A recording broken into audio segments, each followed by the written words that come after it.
Osrednja točka 32. seje občinskega sveta občine Kamnik je bila obravnava prostorskih aktov v zvezi z gradnjo oziroma adaptacijo kamniških osnovnih šol. Sprejeta sta bila investicijska programa za obe šoli, hkrati pa je bil sprejet tudi ureditven načrt K9 šole. Po sprejetju vseh aktov smo ravnatelje 3 osnovnih šol povprašali po njihovem mnenju. Kljub temu, da sem nekoliko utrujen, odhajam domov zadovoljen in vesel. S tem glasovanjem, ki se je danes zgodilo na občini Kamnik, torej s temi glasovi, ki so ga sprejeli občinski svetniki, so dali priznanje vsem današnjim naporom, tako šolnikom kot pa tudi ostalim. Glasovali so za tako imenovani DIP in tudi odlok, večinoma oziroma večinsko. S tem tudi razumem kot ravnatelj šole dovolj veliko odgovornost teh ljudi, ki so jih volivci izbrali, da odgovorno opravljajo to svoje delo.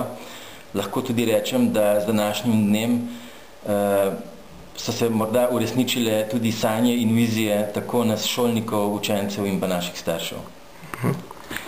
Bi morda vi še kaj dodali? Tudi sama sem zelo zadovoljna, zato ker čutim, da se bodo zdaj zadeve premaknile. Nekako se mi je zdelo, da je današnji dan pomemben dan, kljub temu, da obstajajo določeni dvomi strani nekaterih, to je verjetno čisto običajno zadeva in verjamem, da bodo tudi ti dvomi v bodočnosti se razpršili, da se bodo našle tudi še boljše rešitve, ki so bile morda do sedaj najdene in pa v nekem smislu izboljšave, za katere pač bomo vsi imeli neko korist. Res sem vesela zaradi naših otrok, ki trpijo v tej prostorski stiski, da se te zadeve končno enkrat premaknejo. Z nami pa je tudi ravnatelj osnovne šole Stranje, ki sicer ni neposredno udeležen v tem projektu. Zakaj ste se udeležili današnje seje? To, da nisem in naša šola ni udeležena v tem projektu, to ne bo v celoti držalo. V ta projekt, ki se sedaj s tem sprejetjem odloka začenja odvijati, smo vključeni vse šole in vsi šolniki v našem šolskem prostoru oziroma v prostoru naše občine.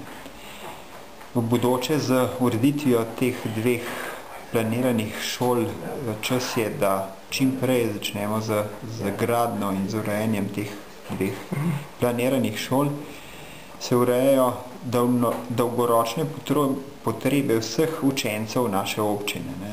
Niso tule samo vprašaj učenci iz šolskega okoliša Toma Brejca in Frana Albrehta, ampak je to skupni dogovor in reševanje problemov in pa poenotanje vseh pogojev, ki jih imajo učenci v celotni občini.